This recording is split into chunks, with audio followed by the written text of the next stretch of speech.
substantia nigra signal the anticipation of appetitive and aversive social feedback, evidence from intracranial recordings. Alexandra, you should be able to share your screen now and start with your talk. Thank you very much.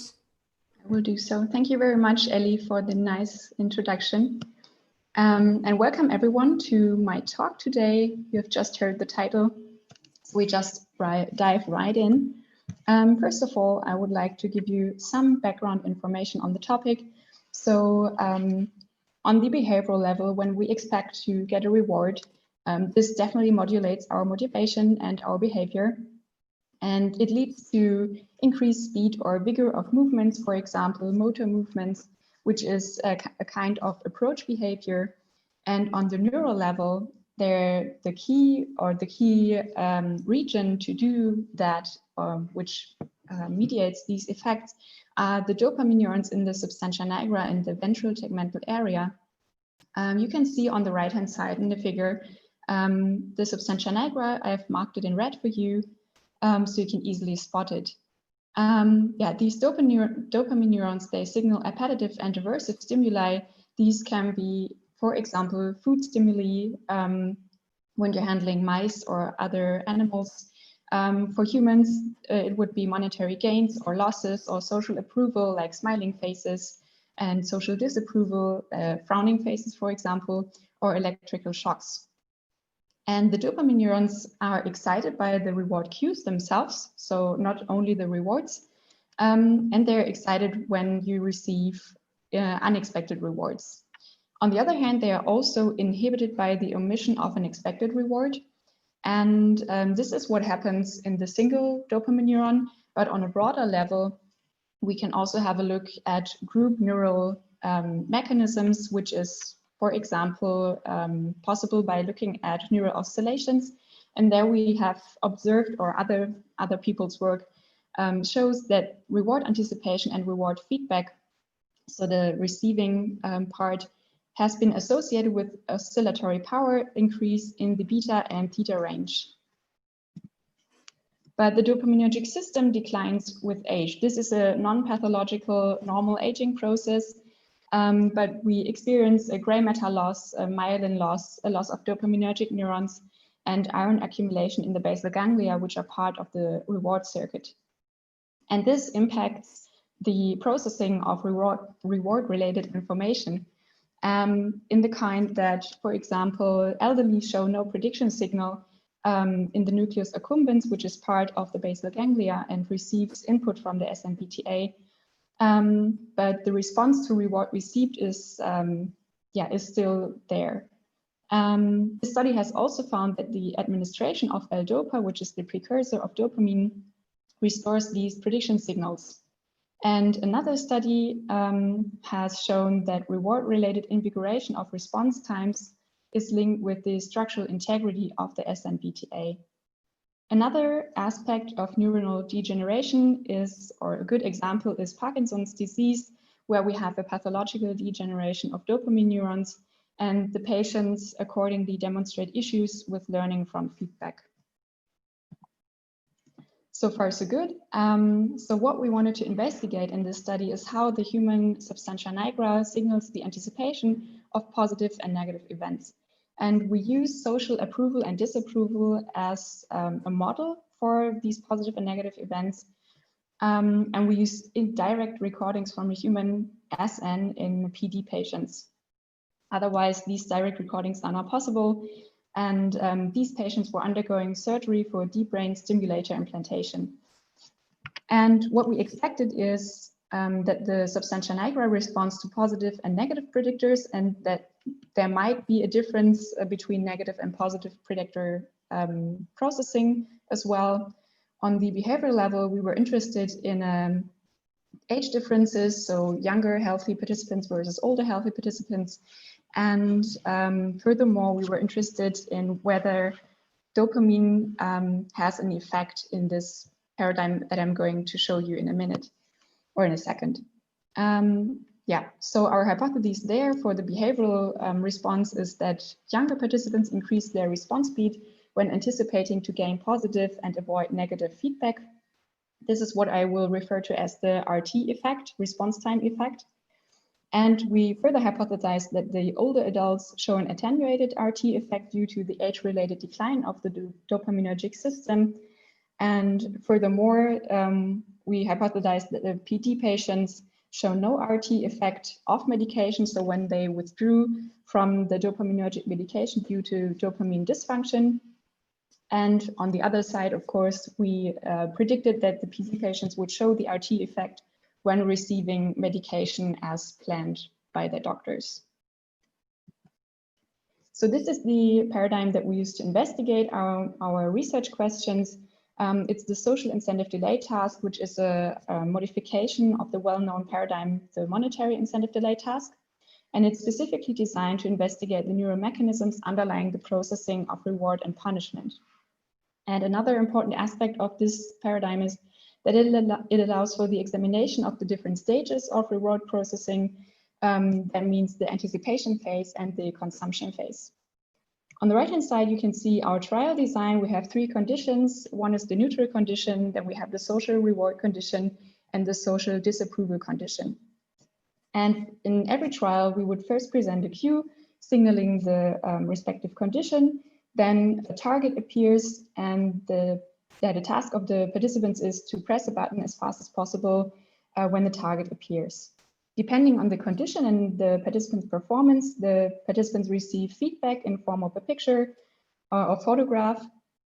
And in the social reward condition, they would receive positive feedback, so smiley face and thumbs up for fast responses, and neutral feedback for slow responses.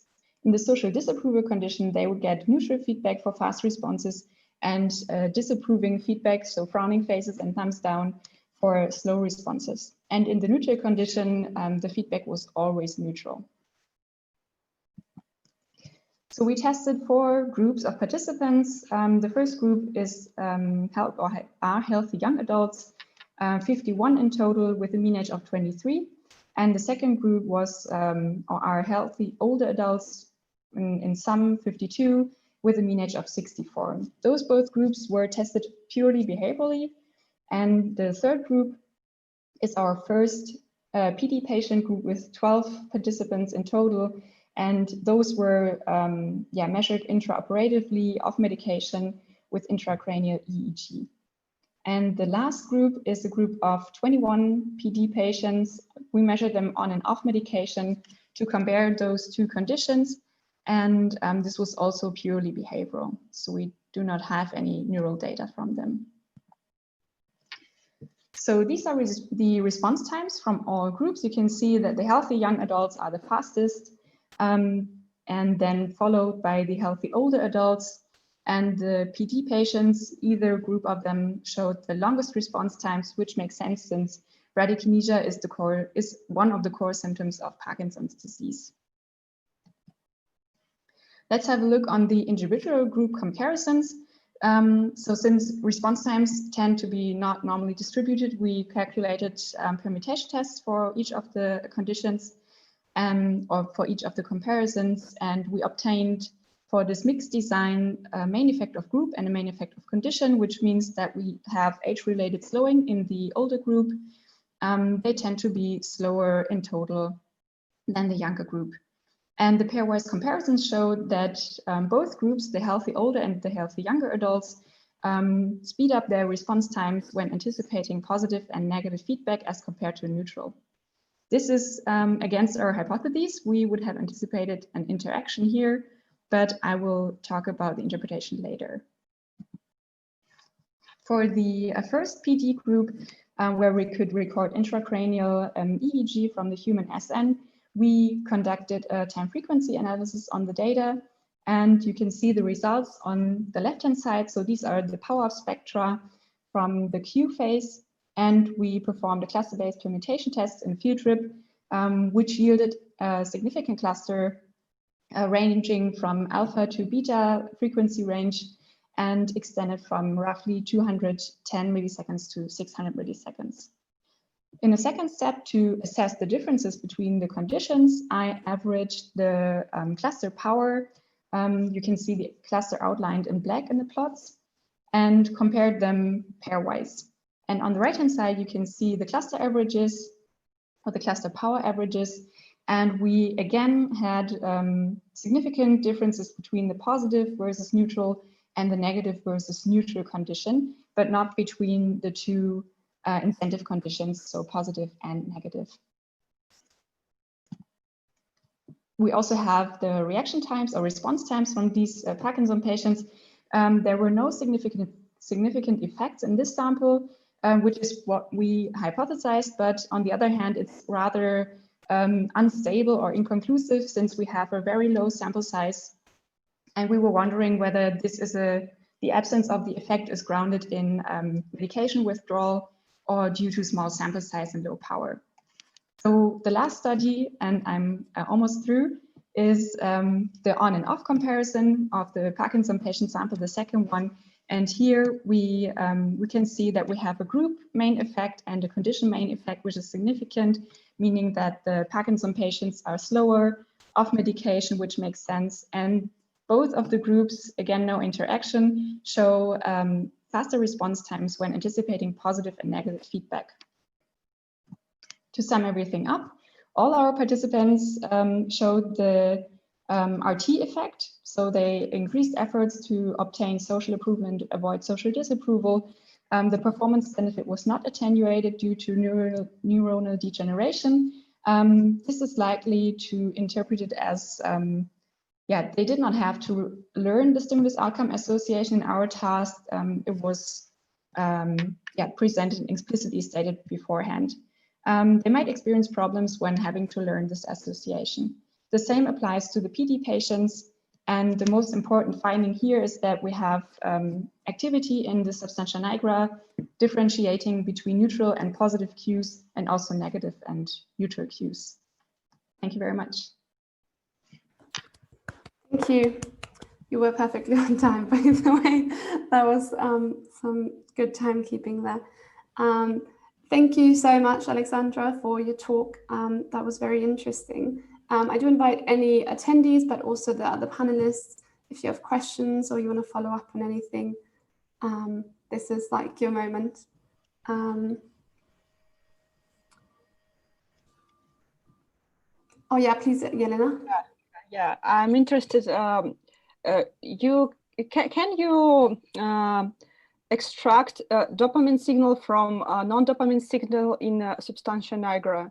So I think that there is like a populational neuronal activity. So you mean, can I differentiate between non-dopamine and dopaminergic Yes, pars activation? reticulata, pars compacta, something like that. And there is different types of neurons there. That's true. For that, I would have to look at the firing pattern, which I did not do. I only looked at the summation of the potentials. But I think it's possible. Yes, you haven't control for some movement, maybe represented. So there is like substantia nigra, pars reticulata. It's for movement planning and outputting movement programs, something like that.